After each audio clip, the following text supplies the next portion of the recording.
Hello friends, good morning. നമ്മളെ Kerala TV സീരിയലിലേക്ക് എല്ലാവർക്കും സ്വാഗതം. ആ ക്രൂരത ചെയ്ത ആ വീട്ടിലേക്ക് അവന്മാരെ എല്ലാവരെയും കൊണ്ട് പോലീസ് വന്നിരിക്കുക.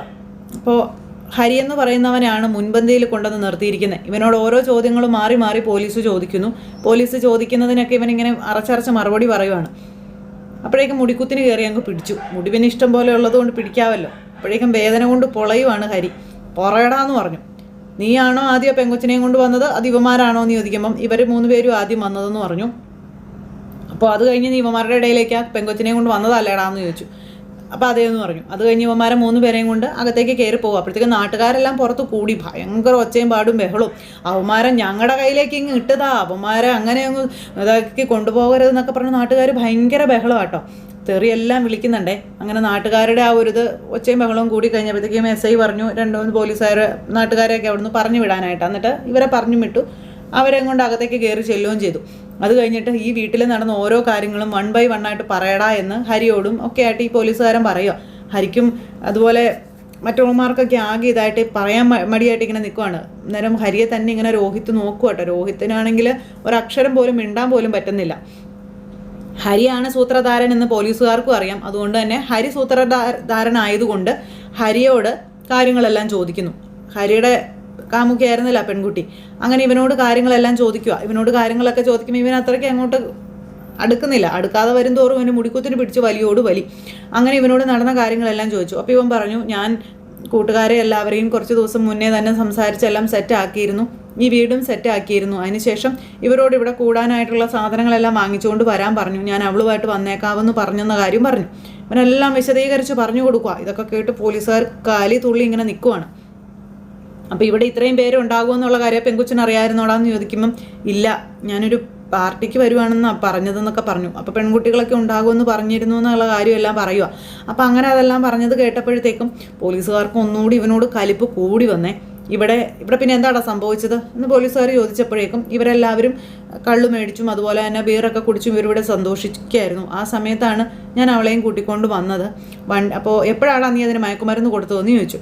വണ്ടിയിൽ വെച്ച് ഇവിടെ എത്തിക്കഴിഞ്ഞപ്പോൾ അവൾക്ക് ഭയങ്കരമായിട്ട് ദാഹിക്കുന്നെന്ന് പറഞ്ഞു. പേടിയാവുകയാണെന്ന് പറയുമ്പം നീ എന്നാൽ വെള്ളം കുടിച്ചോളാൻ പറഞ്ഞ് ഞാൻ വെള്ളമായിട്ടാണ് കൊടുത്തതെന്ന് പറഞ്ഞു. ഓ, നീ ആൾ കൊള്ളാലോടാ, അപ്പം നീ വീട്ടിൽ നിന്നേ എല്ലാം കലക്കി സൂക്ഷിച്ച് കൊണ്ടുവരുമായിരുന്നല്ലേടാന്ന് ചോദിച്ചപ്പോഴത്തേക്കും അതെ സാറേ എന്ന് പറഞ്ഞു.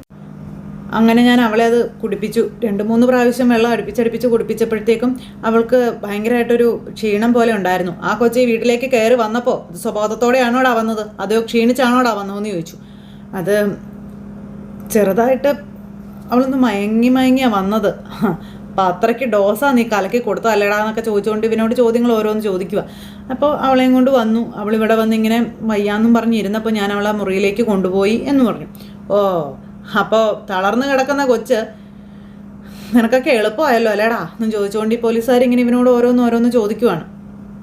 പിന്നെ എന്താടാ സംഭവിച്ചതെന്ന് ചോദിക്കുമ്പോഴത്തേക്കും ഇവൻ അന്ന് നടന്ന കാര്യങ്ങളെ എല്ലാം വിശദീകരിച്ച് തന്നെ പറഞ്ഞു കൊടുക്കുക. ആദ്യം പോയതും അതിനുശേഷം പിന്നെ കൂട്ടുകാർ ഓരോരുത്തന്മാരായിട്ട് പോയതും പിന്നെ 4 പേരും കൂടെ ഒരുമിച്ച് പോയതും അങ്ങനെയുള്ള കഥകളെല്ലാം പറയുന്നു. ഇതിൽ രോഹിത്ത് ഇതൊന്നും ചെയ്തിട്ടില്ല. പക്ഷെ രോഹിത്തിൻ്റെ പേരും ഇവൻ എടുത്തെടുത്ത് പറയുന്നുണ്ട്. ഈ 3 പേരുടെ കൂട്ടത്തിൽ രോഹിത്ത് രക്ഷപ്പെട്ടു പോകരുതെന്നുള്ളൊരു നിർബന്ധം ഹരിക്കുള്ളതുപോലെയാണ് ഹരിയുടെ സംസാരം.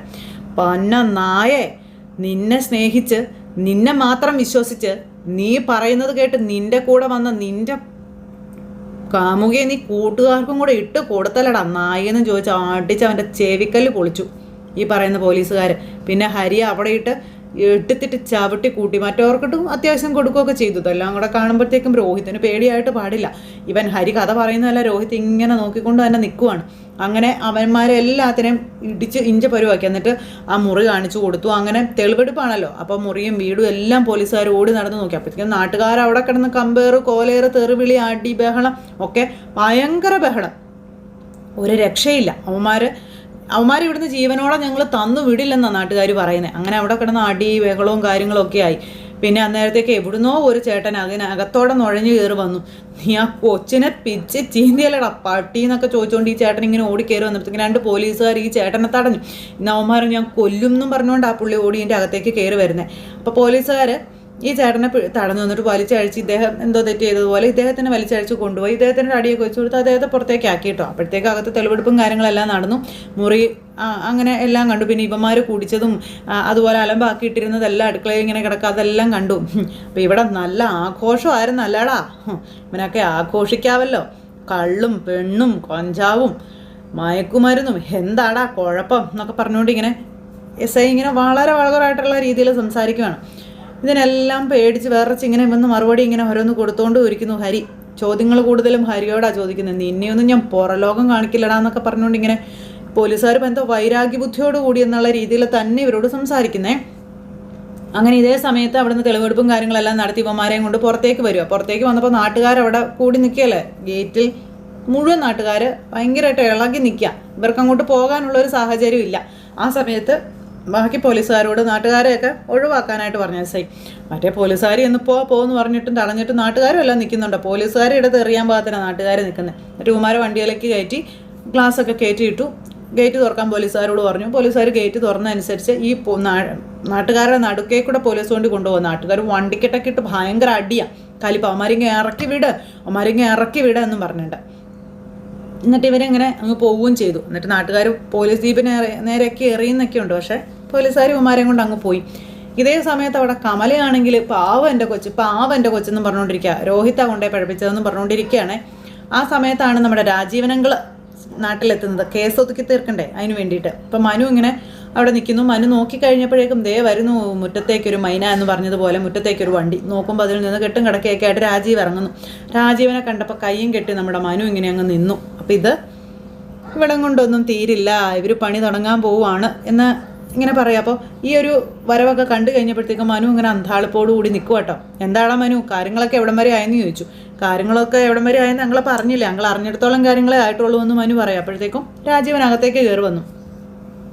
രാജീവിനെ കണ്ടപ്പോഴത്തേക്കും കമല രാജീവേ എന്ന് വിളിച്ച് ഓടിച്ചെന്നു. നടന്നതൊക്കെ നീ അറിഞ്ഞില്ലേടാ. അപ്പോൾ മനു പത്രം കൊടുത്ത് അച്ഛൻ അത് വായിച്ചപ്പോഴത്തേക്കും കമല പറഞ്ഞതൊന്നും അല്ല ശരിക്കും നടന്നിരിക്കുന്ന കാര്യങ്ങളെന്ന് ശിവേട്ടന് മനസ്സിലായി. അതുകൊണ്ട് ശിവൻ ഒരു പൊടിക്ക് ഒതുങ്ങി സൈഡിലേക്ക് മാറി നിൽക്കുക. പക്ഷെ കഥയുടെ പൂർണ്ണ രൂപം എന്താണെന്ന് അറിയാതെയാണ് രാജീവൻ വന്നിരിക്കുന്നത്.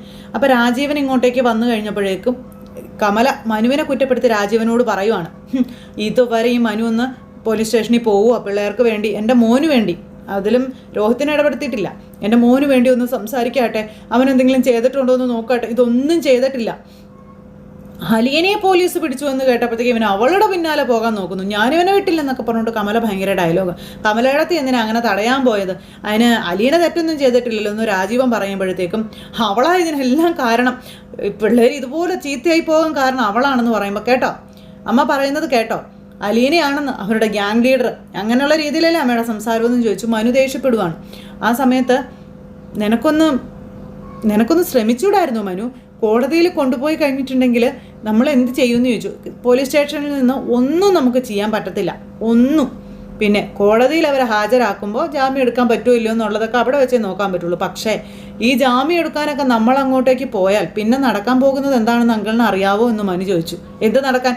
ഇതൊക്കെ ലോകത്ത് നടപ്പുള്ള കാര്യങ്ങളല്ലേ എന്നൊക്കെ ചോദിക്കുമ്പോൾ നടപ്പുള്ള കാര്യങ്ങൾ, അതെ, അവൻ്റെ ബന്ധുക്കളാണ് നമ്മളെന്ന് നാട്ടുകാരറിഞ്ഞാലേ പിന്നെ അവിടെ സംഭവിക്കാൻ പോകുന്നത് എന്താണെന്ന് അങ്കിളിന് അറിയാവോ? കോടതിയിൽ എന്തായാലും അവരെ ഹാജരാക്കും. ഇവരെ ഹാജരാക്കാൻ കോടതിയിലേക്ക് ചെല്ലുമ്പോൾ അവിടെ ഒരു ജനസാഗരം തന്നെ ഉണ്ടാകും ഇവന്മാരോടുള്ള പ്രതിഷേധവുമായിട്ട്. അതിനിടയിലേക്ക് നമ്മളും കൂടെ ചെന്ന് പെട്ട് ഇവൻ്റെ ആൾക്കാരാണ് നമ്മളെന്ന് നാട്ടുകാരറിഞ്ഞാലേ നാട്ടുകാരെല്ലാവരും കൂടെ ചേർന്ന് നമ്മളെ ഇടിച്ചൊതുക്കി ഞരടി വിടും.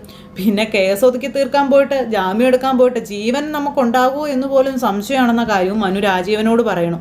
അപ്പോൾ അത് കേട്ട് കഴിഞ്ഞപ്പോൾ രാജീവൻ പറഞ്ഞു, എന്നും കരുതി മിണ്ടാതിരിക്കാൻ പറ്റുമോ? പിള്ളേരെ എന്തും ചെയ്തോട്ടെ എന്ന് വിചാരിച്ച് നമുക്ക് വരയ്ക്കകത്ത് കയറി ഇരിക്കാൻ പറ്റുമോ? വാ ശിവേട്ടാ, നമുക്കിങ്ങനെ മിണ്ടാതെ കയറി ഇരിക്കാനൊന്നും പറ്റത്തില്ല. ഇതിനകത്ത് എന്താ ചെയ്യാൻ പറ്റുകയെന്ന് വെച്ചാൽ നമുക്ക് ചെയ്യണം, വന്നേ വാ എന്ന് പറഞ്ഞുകൊണ്ട് ഇങ്ങനെ രാജീവൻ ശിവനെ വിളിക്കുവാണ്. ഈ കുടുംബത്തെ 2 ആൺപിള്ളേരാ പോലീസ് കസ്റ്റഡിയിൽ ഇരിക്കുന്നത്, നാളെ ജയിലിൽ കിടക്കാൻ പോകുന്നത്. അത് നോക്കിയിരിക്കാനൊന്നും ഇവിടെയുള്ളവർക്ക് സാധിക്കത്തില്ല എന്ന് പറഞ്ഞു. അപ്പോൾ മനു പറഞ്ഞു, നിങ്ങളെന്താണെന്ന് വെച്ചാൽ ചെയ്തോ, ഈ ഒരു കാര്യത്തിൽ ഞാൻ ഇടപെടുമെന്ന് നിങ്ങൾ ആരും വിചാരിക്കേണ്ട, ഞാൻ ഒന്നിനും പങ്കെടുക്കാനും ഇല്ല, ആരെ ഇറക്കാനും ഇല്ല കയറ്റാനും ഇല്ല എന്നൊക്കെ പറയുവാണേ. അങ്ങനെ മനു ഇതിൽ നിന്ന് കൈ കഴുകി ഒഴിവായി. മനു ഇവർക്ക് വേണ്ടി ഒന്നും ചെയ്യില്ല എന്ന് തീരുമാനിച്ചു. അതിനുശേഷം മനു രാജീവിനോട് ഇത്രയും കൂടെ ചോദിച്ചു, അവന്മാർ ചെയ്ത തെറ്റെന്താണെന്ന് പൂർണ്ണ രൂപത്തോടു കൂടി വേണം അങ്കിളും പോലീസ് സ്റ്റേഷനിലോട്ട് പോകാൻ മനസ്സിലായോ എന്ന് ചോദിച്ചു. അങ്ങനെ മനു പറയുമ്പോൾ എന്തായാലും അവിടെ ചെല്ലുമ്പോൾ കാര്യങ്ങൾ അറിയാമല്ലോ, അങ്ങനെ ഞാൻ കാര്യങ്ങൾ അറിഞ്ഞോളാം, എന്തായാലും ഇത്രയും ദിവസമായിട്ട് നിനക്കൊന്നും ചെയ്യാൻ പറ്റിയില്ലല്ലോ, അപ്പോൾ പിന്നെ നീ കൂടുതൽ സംസാരിക്കണ്ട എന്നുള്ള രീതിയിൽ മനുവിനെ കുറ്റപ്പെടുത്തിയിട്ട് രാജീവൻ ശിവനെയും കൂട്ടിക്കൊണ്ട് പോവുക. നീ ഒന്നും ചെയ്യണ്ടടാ, എൻ്റെ കൊച്ചിനെ രക്ഷിക്കാനേ അവൻ്റെ അച്ഛനറിയാം, അവൻ്റെ അങ്കിളിനെ അറിയാടാ എന്ന് പറഞ്ഞുകൊണ്ട് കമല എന്നിട്ട് അവിടെ ഇരുന്ന് ഈ മനുവിനോട് പറയണം. ഭർത്താവും അനിയനും കൂടെ ചെന്ന് കഴിയുമ്പോൾ എന്ത് സംഭവിക്കുമെന്ന് ദൈവത്തെ വിളിച്ച് പ്രാർത്ഥിച്ചോ, ഇനി അവർക്കൊന്നും പറ്റാതിരിക്കണേ എന്നും പറഞ്ഞിട്ട് അങ്ങനെയെന്നും പറഞ്ഞുകൊണ്ട് മനു ഇങ്ങനെ കമലയോട് പറഞ്ഞിട്ട് മുറിയിലേക്ക് കയറിപ്പോയി. ഈ സമയത്താണെങ്കിലോ കമലയാണെങ്കിൽ അവിടെ നിന്ന് ഭയങ്കര കരച്ചിലും ബഹളവും നീറ്റലും ഒക്കെ ആയിട്ട് ഇങ്ങനെ അവിടെ നിൽക്കുവാണ്. ദൈവമേ, എൻ്റെ കുഞ്ഞിനൊന്നും വരുത്തരുതേ, എൻ്റെ കുഞ്ഞിനെ രക്ഷിക്കണേ, എൻ്റെ കുഞ്ഞിനെ മാത്രം രക്ഷിക്കണേ എന്നുള്ള ആ ഒരു പ്രാർത്ഥനയും കാര്യങ്ങളൊക്കെയാണ് കമലയുടെ ഭാഗത്തു നിന്ന്. ഈ സമയത്ത് അവിടെ അലീനയും അതുപോലെ തന്നെ കൃഷ്ണമോളും ആകെ ഇതായിട്ട് അങ്ങനെ ഇരിക്കുക വീട്ടിൽ. അപ്പോൾ രാജീവൻ വന്ന കാര്യമൊക്കെ ഇവരറിയുമല്ലോ. അതുപോലെ തന്നെ ഹോസ്പിറ്റലിലാണെങ്കിലും ഭയങ്കര പ്രശ്നവും കാര്യങ്ങളൊക്കെയാണ്. വൈജയുടെ അടുത്താണെങ്കിലും അതുപോലെ ബാലൻ്റെ അടുത്താണെങ്കിലും എല്ലാം ഇങ്ങനെ ഒരു പേടിപ്പെടുത്തുന്ന രീതിയിൽ. ഇനി പോലീസുകാർ ഇവന്മാരെ തിരിച്ച് പോലീസ് സ്റ്റേഷനിലേക്ക് കൊണ്ടുവന്നാക്കി കഴിഞ്ഞപ്പോഴേക്കും ഇവന്മാർ ചെയ്ത കാര്യങ്ങൾ അവിടുത്തെ CIയോട് SI പറയുവാണ്. ആ വീട്ടിൽ കണ്ട കാഴ്ചകളും കാര്യങ്ങളും ഇവൻ പറഞ്ഞ ഡീറ്റെയിലും കാര്യങ്ങളെല്ലാം ഇതെല്ലാം കേട്ട് കഴിഞ്ഞപ്പോഴത്തേക്കും CIക്ക് പിന്നെയും ഭയങ്കര ദേഷ്യം ഇവന്മാരോട്. അങ്ങനെ ഹരിയാണെന്നുണ്ടെങ്കിൽ പറഞ്ഞ കഥകളെല്ലാം അത്രയ്ക്ക് അങ്ങോട്ട് ഉൾക്കൊള്ളാൻ പറ്റുന്നില്ല പോലീസുകാർക്കാണെങ്കിലും. ഇനി ഇതിലും കൂടുതൽ എന്തെങ്കിലും ഉണ്ടോടാ എന്നുള്ളൊരു ചോദ്യമാണ് പോലീസുകാരുടെ ഭാഗത്തു നിന്ന് വരുന്നത്. അങ്ങനെ അവന്മാർ ശരിക്കും അതിനകത്തിട്ട് കഷ്ടപ്പെടുത്തുക. അങ്ങനെ കോടതിയിൽ ഹാജരാക്കുന്ന കാര്യങ്ങളും ഇങ്ങനെ സംസാരിക്കുമ്പോൾ കൊടുക്കാനുള്ളത് മുഴുവൻ കൊടുത്ത് പുറമേ പരിക്കൊന്നും ഇല്ലാതെ വേണം ഇവന്മാരെ കോടതിയിലേക്ക് കൊണ്ടുപോകാനെന്നൊക്കെ പോലീസുകാർ എന്നിട്ട് അങ്ങോട്ടും ഇങ്ങോട്ടും ഇതിനെപ്പറ്റി ഇരുന്ന് ഷെയർ ചെയ്യും സംസാരിക്കുകയൊക്കെ ചെയ്യുക കേട്ടോ. അപ്പോഴാണ് അച്ഛനും കൊച്ചച്ഛനും കൂടി മക്കളെ രക്ഷിക്കാനായിട്ട് അങ്ങോട്ടേക്ക് കയറി ചെല്ലുന്നത്. അവരെ കയറി ചെന്നപ്പോഴേക്കും അടുത്ത് പോലീസുകാർ ചോദിച്ചു, ഞങ്ങോട്ട് ആരാ എന്താന്ന് ചോദിച്ചു. അപ്പോൾ ഇവരുടെ അച്ഛനും കൊച്ചച്ഛനും മാമനൊക്കെ ആണെന്നൊക്കെ പറഞ്ഞു. ഇത് കേട്ട പാതി കേൾക്കാത്ത പാതി പോലീസുകാരുടെ കുറേ ഡയലോഗ് ഉണ്ടായിരുന്നു.